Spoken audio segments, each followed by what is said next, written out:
আজকে সুলতান ডাইনি কাচ্চি খেতে গিয়ে যে আমাদের সাথে এমনটা হবে আমরা কখনো কল্পনাও করিনি। চলো কি হয়েছিল সবকিছুই তোমাদেরকে ভিডিওতে বলছি, তার আগে তোমরা ভিডিওতে একটি লাইক করে দাও।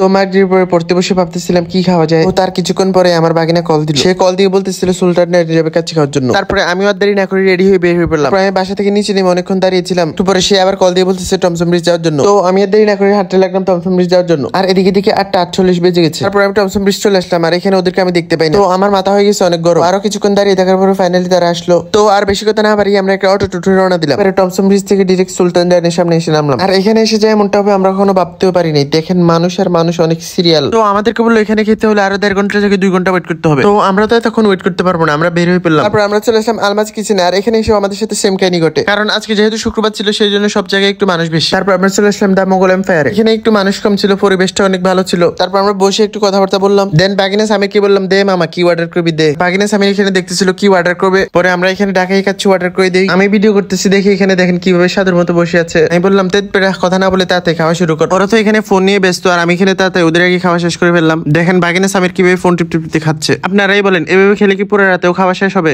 আমরা সবাই মিলে বিলটা দিলাম আর এখানে একটা কিউট মেয়ে এসে আমাদেরকে বেলুন দিয়ে গেল। তো তার কিছুক্ষণ পরে আমরা বের হয়ে পড়লাম, প্রায় 11টা বাজতেছিল। তো আজকের ভিডিও এই পর্যন্ত। এই ভিডিওটি ভালো লাগে থাকলে ভিডিওতে লাইক করে চ্যানেলটি সাবস্ক্রাইব করে দাও। দেখা হচ্ছে অন্য কোনো ভিডিওতে। টাটা।